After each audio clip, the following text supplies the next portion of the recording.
Hello to all my friends out there. Hi, you guys. Okay, tonight I am going to make some pumpkin pie spice tea, and I made it last night on my Instagram. So my Instagram followers found out about this first. Then I want to make some chicken pasta salad. So, okay, we'll start out with the tea. So I have mint tea. I want to get some mint plants, so I'm just going to make 2 cups. And so I want to get my mint tea really, really hot. Hotter than I would want to put it in my teapot. Even though my teapots are not very expensive, I only have 2 left. So I don't want to... Okay, so I will heat my tea. So mint tea, I'll just throw the tags in. Okay, I need sugar, a lot of sugar, about a tablespoon, a generous tablespoon, and I need a generous amount of pumpkin pie spice.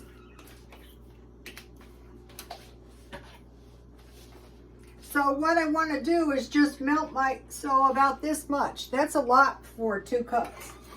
That's okay. So I want to dissolve if my tea is a little bit strong, that's okay. So I'll let that brew for a couple minutes. And I'll make the pasta salad. Okay, pasta salad is really good because it's very versatile. You could make it with, first of all, you don't have to have meat, but you could have chicken, bacon, salami, eggs and tuna, or you could have olives and mushrooms if you're a vegetarian. I never really thought about it, but I learned this on Ellen's Abundant Life, unless she's a vegetarian. You can use mushrooms just like meat. And if I ever had to become a vegetarian, I'd definitely be doing that. So I just want to make a small batch. I want to eat the rest, so I started buying good pasta. This is only 1 1/4 cup pasta, so it makes a lot. Okay, and then I have roasted 1 chicken leg because I'm going to add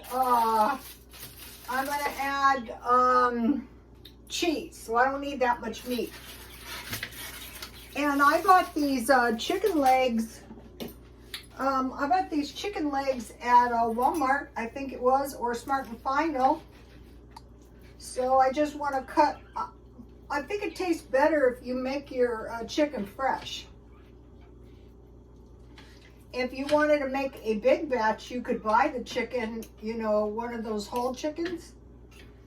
But I still prefer to make everything homemade myself. Then I know exactly, it's cheaper for one thing, so that's a big factor. So it only takes a moment. I was reading, it's cheaper to bake in your toaster oven. You can bake 1 little leg of chicken easily in a toaster oven, or you could just boil it. Nothing wrong with boiled chicken either.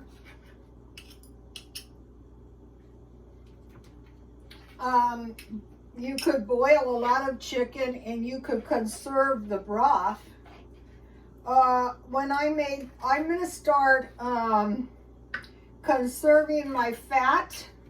So I conserve my chicken fat. And then instead of cracking open a can of mushroom soup or chicken soup, I can just make a little thin gravy out of my food. Okay, so I want to put my chicken. This is more than enough. And then I just eat the meat off my bones like a dog. Okay, so here's what we've got so far. Chicken and pasta. And then I have 2 pieces of vegetarian cheese. I found this to be good. I got it at Grocery Outlet. What else do I have? Let's see, I have chicken, cheese, that could be tofu, drained mixed vegetables, and so what I'm using is drained asparagus. Chicken and asparagus is good. So with a whole can of asparagus, and then I need salt and pepper. So you can see here, being careful not to smash my asparagus. Mixed vegetables would have been really good too, but this, I'm going to put salt and pepper now. This asparagus, okay, my tea is starting to boil, so I just want to turn it way down now.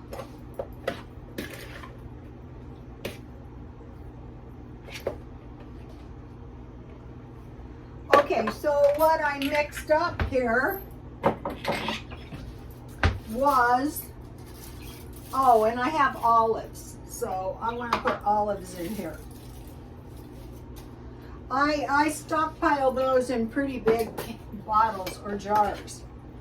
So olives, carrots, tomatoes, cucumbers, whatever you have.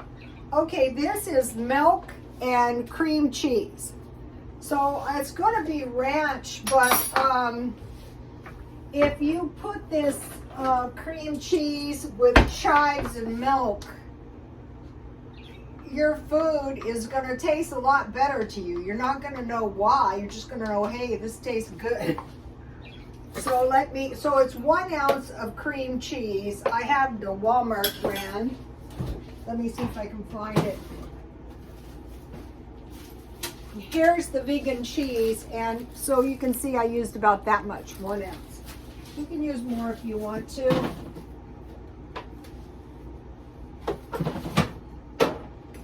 If you have parties to go to, if you take your pasta salads, I used to go to the Adventist church, and I used to make a bunch of vegetarian pasta salads. So this just about does the trick, but I want to add a little ranch dressing. You can use Italian dressing. You can use any kind of dressing, whatever kind you like. Just add a little by little. I like a lot of dressing. Yum. Okay. Yeah, good. Okay, so I'm just going to put it on my YouTube plate.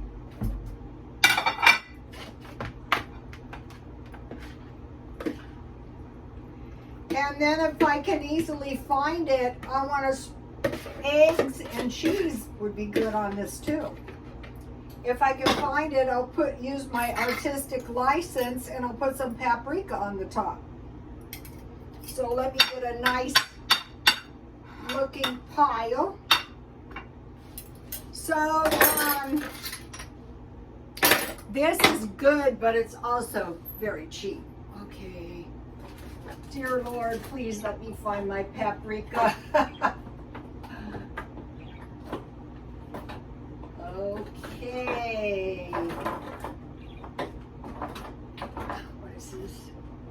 Here we go. I like smoky paprika, but this is just regular paprika, so that'll do.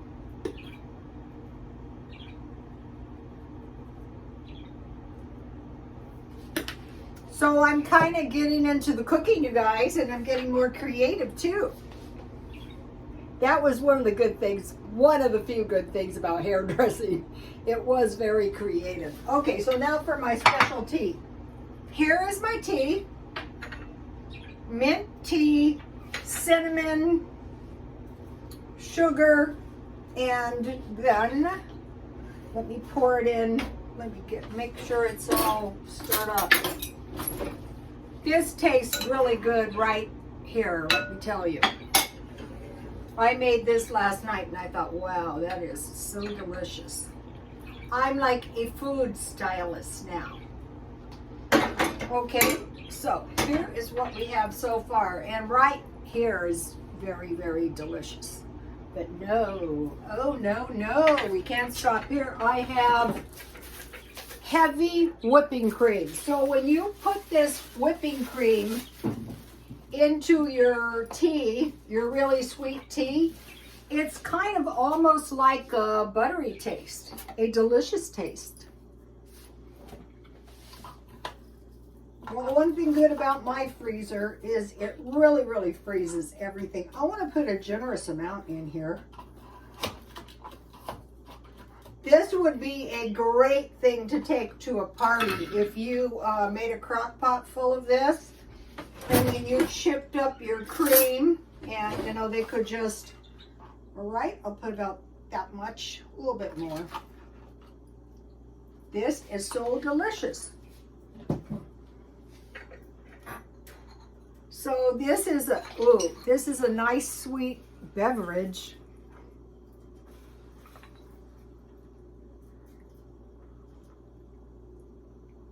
That is so delicious. If you don't have any heavy cream, I don't see why you couldn't use some coffee creamer. Okay, so now let me taste my pasta salad. I love olives and chicken, green olives and chicken. Like when I make enchiladas, one of the girls at 7-Eleven was telling me how to make green enchiladas sauce.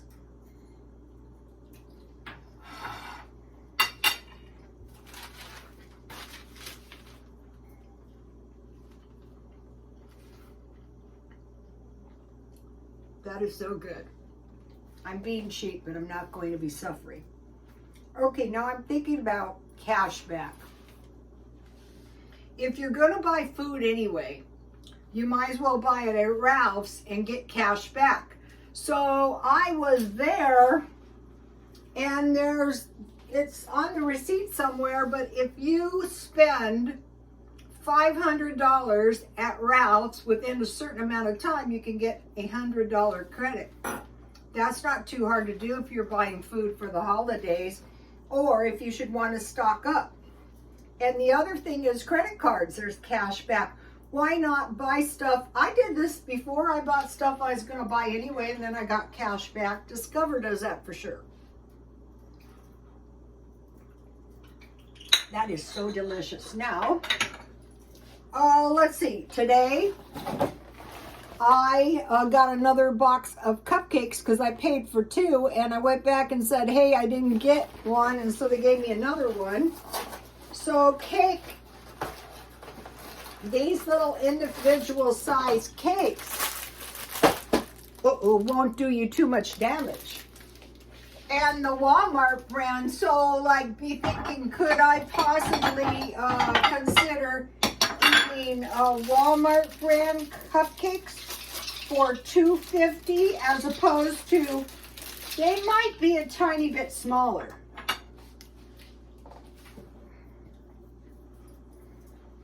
So what I will do is I will probably eat half of this. Okay, and you've seen me, I do $1 portions of meat. So I doubt that chicken was $1. So like hamburgers, I cut in a 1/4 pound, pork chops, 1 or 2, I get them on sale. And you've been watching me, I've been eating cheap soup, but it doesn't have to be soup, with my meals or as snacks in the middle of the night. Very late last night I was eating soup. Okay, now I am reading, because that is cheap fun, and I'm reading on Egypt. So let me show you something. One of the things that I try to collect, and I also have fruit, so I can put fruit on my my meal here. So that gives me, the pasta is a carb, the olives, the cheese, and the meat are meat, and the asparagus is a veggie, and then I have my 2 fruits. Let me show you. So I bought a fairly big bag of mandarin oranges, and I gave some to my son and my daughter-in-law. Okay, so I'm reading all kinds of books. So, you know, I collect everything. So, have you guys seen Johnny Depp has some jewelry? Well, here is my skull jewelry. I sell these, but I think I'll buy some of his t-shirts and his jewelry. Those are going to be collectibles. They won't last forever. So I'm on the Egyptians. Here is a Roman coin right here. And so somebody gave me this little coin. I have a collection of coins. Can't find them, but they're around here somewhere. Here's a little coin that I collected. I don't know where this coin is from, but it's one of my little coins. Okay, and I display them from time to time like my rocks. So, okay, so I was studying for some months the secret doctrine. So I'm studying Egypt. Now it's the Hermetica, the lost wisdom of the pharaohs. So I'm listening to that on audiobooks, and it's very easy for me to understand because of the secret doctrine, and also because of years of going to school. And I was thinking about this. I think the scientific dogma is very, very dangerous, because enemies could defeat you simply by knowing your weakness, that you have these dogmatic beliefs, like the concept of one. I was taking this science class. It was not a difficult class. Don't do this, you'll get your butt kicked out, kind of like I did. But if matter can never be destroyed or created, I said, well, what about zero? Does that mean there's no such thing as zero? And he said, listen, they're not going to let you just prove that light can be created or destroyed. And I'm thinking, I think that's a little beyond my scope here, but I think that's a legitimate question, because what about zero? And there's a lot of illogical scientific dogma. And just like, could the humans defeat the AI? Well, they most certainly could, by fire, by floods, by attacks. But anyway, so it's interesting, and I see where a lot of this scientific dogma that it goes right back to Egypt. But still, it doesn't mean you have to bury your head in the sand. You could take a look at it. Studying real estate and vegetarianism. Okay, I think vegetarianism is well worth learning in case we can't get any good quality meat. Like if the meat was somehow contaminated or something happened, we couldn't get any meat. So this would be very good with some tofu, with some chickpeas. Okay, and then I'm exploring hot drinks such as my delicious tea, but there's also easy hot drinks. I'm stockpiling those for a rainy day. There's all various kinds of tea. So one of my favorite, and I've told you guys this one a million times, and I learned this on Super Soldier Talk from Peter the Insider. Mint tea, honey, cinnamon, and lemon. And I thought that was the ultimate in tea until I came up with this pumpkin spice tea, mint tea, pumpkin pie spice, sugar, and frozen heavy cream. So, you guys, I will see you tomorrow. Please like, comment, and subscribe, and God bless you all.